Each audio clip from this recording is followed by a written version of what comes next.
চলে গেছিলাম সকাল সকাল বাঁকে বিহারিতে, পরের দিনই চলে গেছি সবার প্রথমে বাঁকে বিহারি দর্শন করতে। লোকে বলে এই বাঁকে বিহারিতে নাকি সবাই এক দেশকে কিন্তু মানে একভাবে তাকাতে পারে না, তাকালে নাকি বলে এই বিগ্রহ থাকে না, চলে যায়, এরকম কিছু একটা শুনেছি। আমার মুখে সবাই বলতো, ওখানকার মানুষও বলছিল, তাই কিছুক্ষণ অন্তর অন্তর ঠাকুরের পর্দাটা ফেলে দিচ্ছিল। এত ফিলিংস কী বলবো, তোমরাই দেখো কত ভালো লাগছে। আমার মা তো ওখানে গিয়ে কেঁদেই দিয়েছে।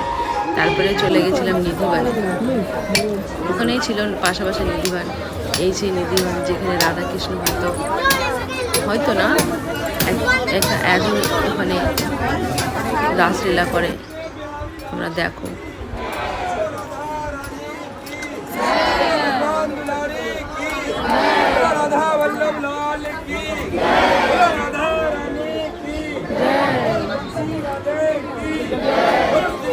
এত বাদরের উৎপাত হচ্ছে, যেখানে মানুষের মানে ফোন বার করে কেউ ভিডিও করতে পারছে না, এত ভিড়।